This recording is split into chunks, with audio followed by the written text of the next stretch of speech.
He sat in the dim corner of the shelter still, holding the nearly finished container of leftovers while the mother's whisper echoed in the hollow space around him, her words sinking deeper into his thoughts with a weight he could not ignore even. As he tried to convince himself that he barely had enough for his own hunger, the shelter lights flickered overhead, reminding him of how uncertain everything was in this place, and how quickly a small request could become something much bigger.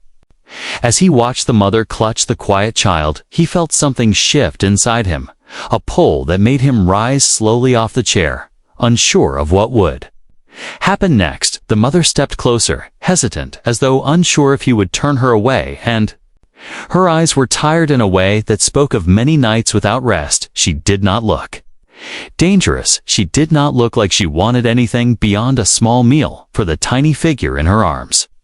Yet he could sense that her story stretched far beyond this moment, and he wondered what could have brought her here to a shelter at this hour, whispering to strangers for help. The child made a small muffled sound, almost a whimper, and the mother tightened her hold while he felt an unexpected fear crawl through him, like something unseen was drawing nearer and preparing to reveal itself just out of sight. You offered her the meal without speaking, giving the last of what little he had, and as she reached out, her hand trembled so slightly it might have gone unnoticed by anyone not paying attention, but he saw it clearly, and he realized she must have been holding back her fear for hours. Maybe days, maybe longer. Her fingers brushed his as she took the container, and he felt a strange chill, as if the air around them had shifted to a stillness that was too heavy to ignore. The child moved weakly under the blanket, its breathing shallow and uneven, and he sensed that what the mother needed went far beyond food, though she had not yet dared to ask, and now he wondered what she would say next.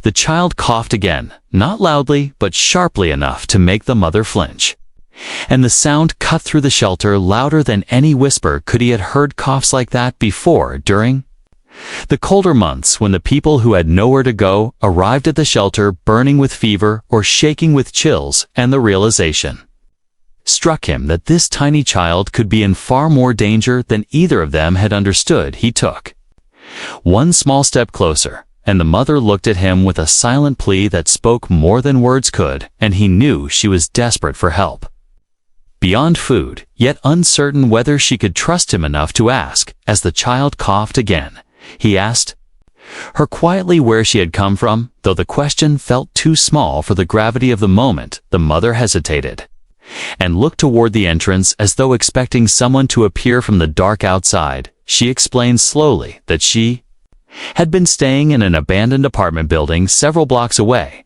the kind that had been condemned months ago. But she had nowhere else to go, and every night she prayed the walls would not collapse or that someone dangerous would not find them inside. He listened, trying to imagine her fear in that place with a child so fragile, and he felt the ache of knowing that society had left her stranded in a corner where hope rarely survived. She told him the baby had been sick for 2 days, and she had no money, no transport, nothing but her arms to hold him, and he understood instantly that what she needed now could not wait, because something worse was lurking just ahead. He looked back at the shelter doorway, where the cold wind slipped through the cracks, and he knew staying there meant letting the situation worsen, so he told her gently that they needed to get the child to a clinic. Even if it was far, even if it was closed, even if it meant walking through unsafe streets to reach a place that might not help them. He did not know why he felt so strongly about helping her.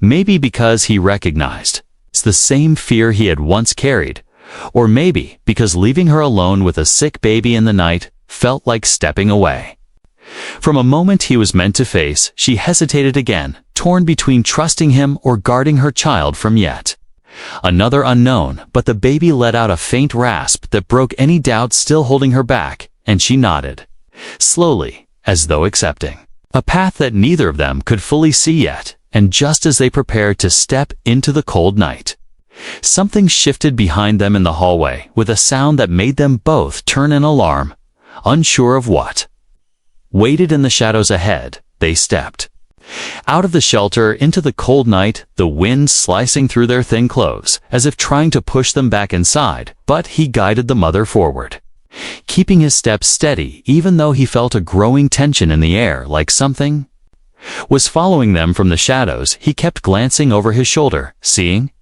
nothing yet sensing everything, and the mother clutched the child closer, whispering small, soothing sounds that did little to quiet the fragile breathing. He listened to those breaths, each one weaker than the last, and he knew they had to move faster, though he feared what they might encounter along the empty streets ahead.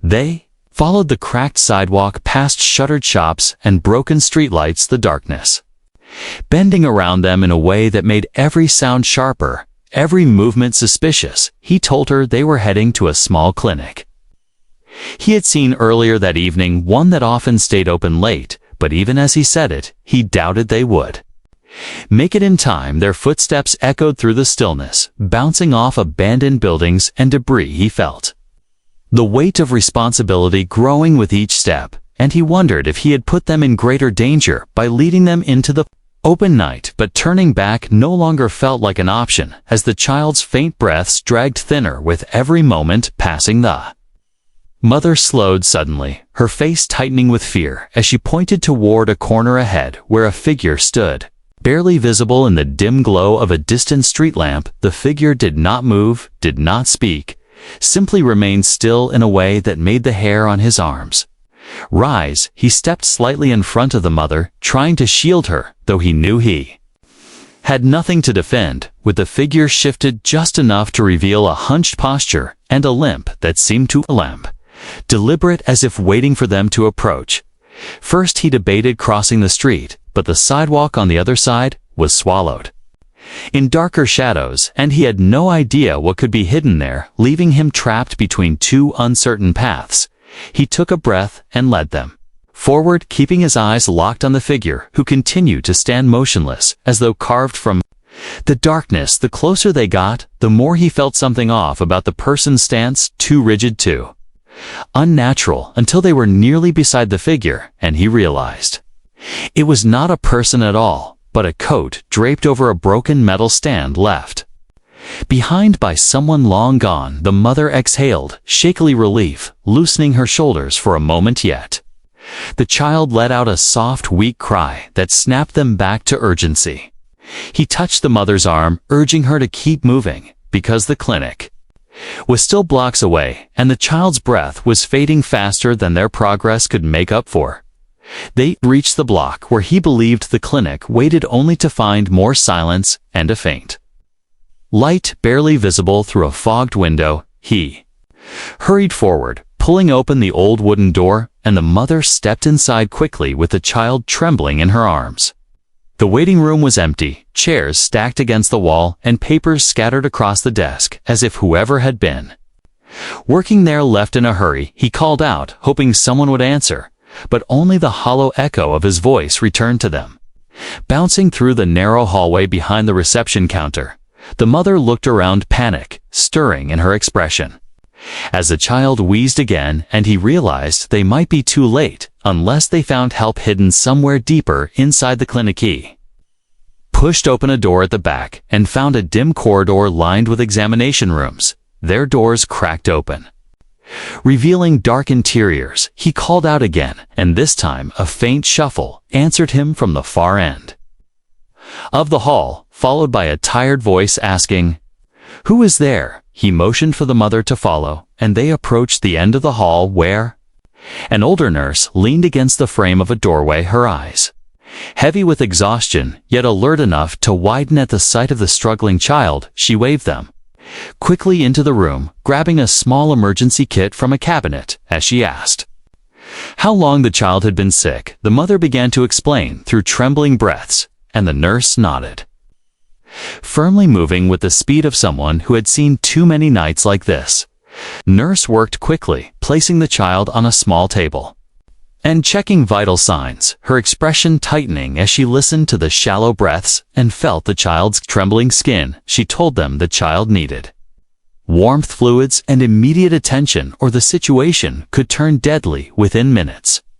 He felt the mother's panic rise like a tide threatening to break, and he stepped closer, offering whatever support he could, even as he feared that the nurse might be their last chance, and that chance might not be enough. The nurse prepared a small oxygen mask, attaching it with practiced motions, yet her hands shook, slightly revealing how serious the moment was. And just as she began to adjust the mask, the lights in the clinic flickered once, twice, then died, plunging the room into darkness.